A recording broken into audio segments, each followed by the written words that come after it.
Okay, I'm gonna attempt to take the fuel tank. I took the plate off and then took the tank off there.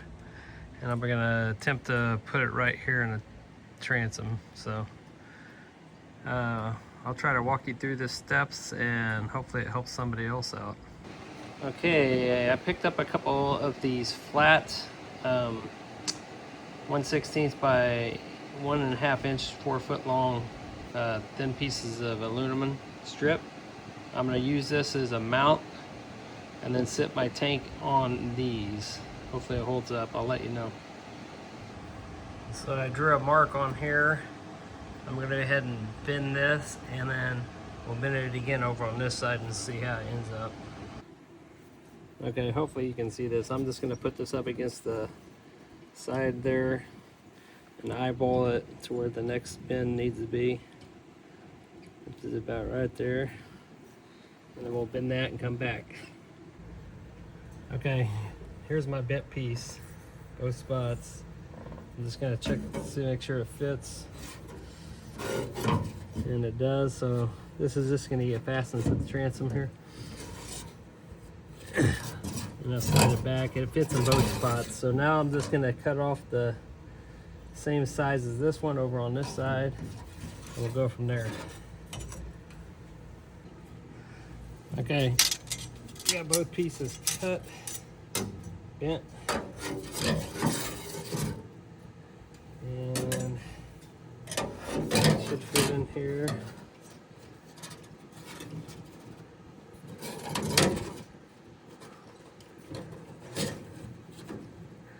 Like so. Okay, I'll line this up as well as I can. Drill a hole through the top here.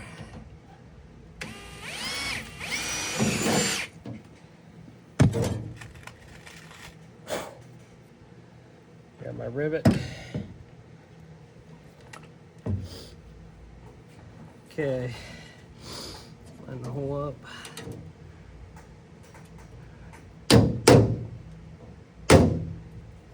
Should go in there. I don't know what the hold up is. Alright.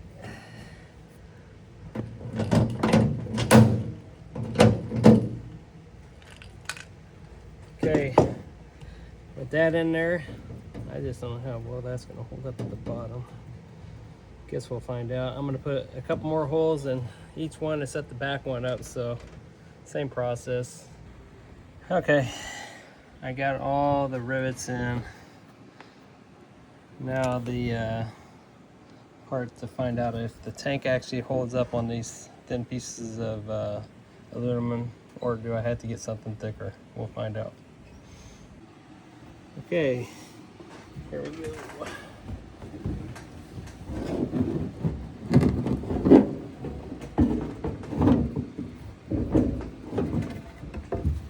A little tricky getting in there first. Let's see if I get it in. These wires.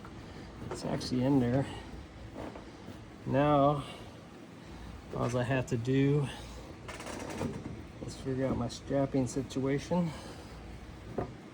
This is not a full tank either, so I'm not sure how it do when we get in a full tank, but my next thing I'm going to do is try to figure out a way to strap it in to where it won't slide around. So that's what's next on my agenda. Okay, I went ahead and drilled these two off that battery plate that I took off the back. So we're gonna try to put these on these extra metal straps, and then when I put them on there, and then I can put them up on the boat, and hopefully I can use that to tie the motor, the gas can down. So we'll see. Okay, I trimmed these up to fit nicely in here, like that.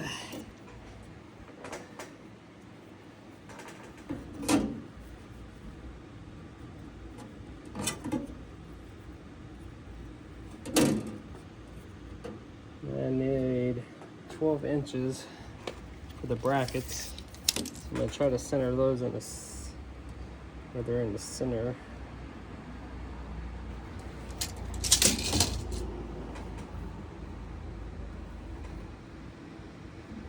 like that. We're gonna drill a hole.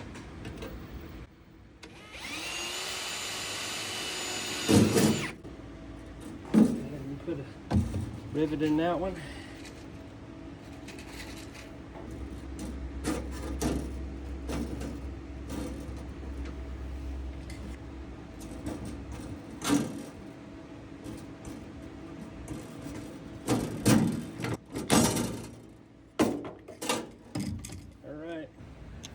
Okay, I got all of them finished. This one, the ones in the back are a little harder to get to because that thing was so big, the rivet gun. Hindsight, I would have probably done those before putting them in. I should have put this all together, but anyway, it is what it is. We're gonna put the little brackets handles on there, see if I can get the tie downs done. Okay, I'm gonna attempt to put these in here with a couple of rivets, and we'll see how it goes. I'm just gonna center them and then go from there. Let's see how it works. Okay. And next, the idea on the rivets for that, I have some stainless steel sheet metal screws here that are holding up pretty good. So I'm just gonna go, you can see that I already have one in there. I put one in there, and then the rivet I'll drill out and put another one in, but these hold a little bit better, so that's what I'm gonna use. Okay, I got this black strap back through here. I'm going to sit the tank down and see what we can do here. Okay. I got the tank back in. I have the strap on. Let's see if this thing holds up.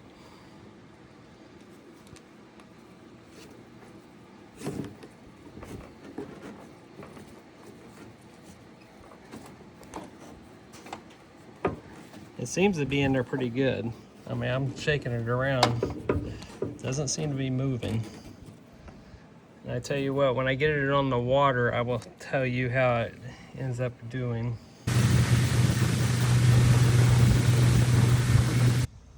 I wanted to make a quick updated video. So I did have the rivets in there and it worked fine, but I'm just a little cautious because I don't have the heavy duty rivets in there.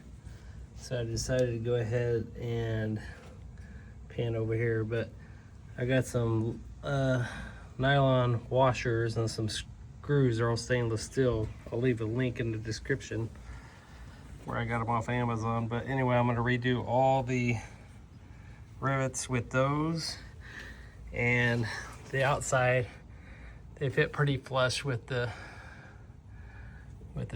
transom. So anyway, I don't see it having any problem, but I feel that this will make it a little more secure. Okay, I got all the bolts installed. Let me see if I can get a good glimpse on it. I went ahead and did the ones at the bottom too. So I'm assuming this is gonna hold up better than the rivets that weren't 100%. So I'll put it back in and we'll see how she does on the water. All right, there's the updated. You see it going, no water getting into it.